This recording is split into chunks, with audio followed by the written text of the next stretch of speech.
So let's say Newcastle want to sign a player from Brighton. £45 million, they agree a deal. And one of the big six come in and they want to hijack that deal. Should they pay the same fee to Brighton that Newcastle are willing to offer? Because I've come across one statistic that completely changed the way I look at the Premier League transfer market. According to the latest annual review of Football Finance, commercial revenue across the Premier League increased to £2.4 billion last season. But here's the staggering part.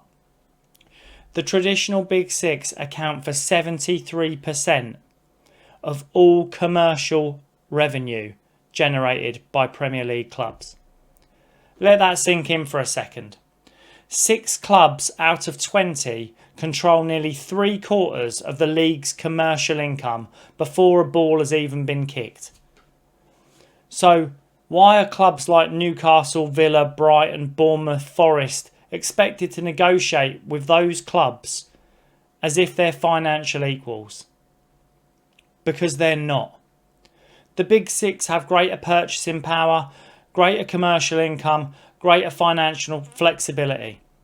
So maybe it's time the other 14 clubs stop selling to them for the same prices they sell to everyone else. Maybe it's time the Premier League introduced what I'm calling the Big Six tax.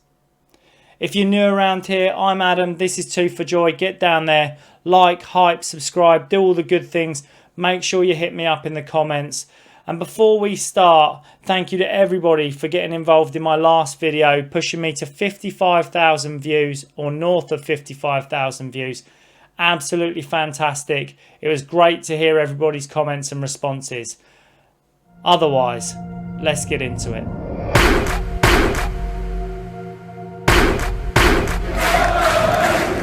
So before we start going through this, let me just list the players who've been poached away by Big Six teams this summer already. Elliot Anderson, Sandro Tonali, Mateus Fernandes, John-Paul Van Heck, Morgan Rogers have all been poached away from the 14 to Big Six clubs. And where I want to go with this is, for years we've been told football's becoming more competitive, but the reality is it's not. Because every time one of the so-called 14 develop a player into an outstanding talent, who turns up? Man City, Liverpool, Manchester United, Arsenal, Chelsea, Tottenham. Why? Because they can usually offer higher wages, Champions League football, global exposure, longer contracts, commercial opportunities, bigger signing bonuses. The player often wants to go. The buying club knows it. The selling club knows it. So the market isn't operating as equals. The hand is forced of the smaller club to become the feeder. And often we have little choice but to sell. So why not level that playing field? Commercial revenue changes everything in this game. It's changed everything over the last 2-3 seasons. And here's why I think the conversation needs to change. We discuss profit, loss, sustainability rules. Everyone talks about spending. Almost nobody talks about earning. Because earning is where the real advantage lies. Look at commercial generated incomes by traditional Big Six clubs. In recent financial reports, clubs like Manchester United, Man City, Liverpool, Arsenal, Chelsea, Tottenham, each have generated hundreds of millions of pounds annually through commercial partnerships, sponsorships, merchandising and global business deals. This is something that the APT rules have restricted the other 14 clubs from doing. That's before a ball is kicked. That's before television money comes into it. Before prize money comes into it. Before player sales. That financial advantage compounds year after year. Tottenham have been a brilliant example of this. Their stadium hosts NFL games, concerts, major entertainment events. And every Tottenham fan will turn around and say, well, every club has the opportunity to do it. Not in the same way that Tottenham do. So those activities generate huge amounts of commercial income that most Premier League clubs simply cannot replicate because they're not badly run. because they don't own a 62,000 multi-seater venue in London. So why should clubs be negotiating with Tottenham and pretend they're on an equal financial footing? Realistically, if Newcastle's ownership were to go out and say they wanted to buy the 5 biggest venues in the country and brand them under Newcastle's ownership, say they bought the Apollo or O2 Arena and branded them under Newcastle's ownership, I'm sure there would be a rule come in to say, well, hang on a minute, you can't do that, because it would generate commercial revenue way beyond the other clubs. This is to keep people in their place. So the tax analogy, what I think about how the UK system works. The more money you earn, the higher percentage tax you pay. And why? Because society accepts that those with the greatest financial power can contribute more.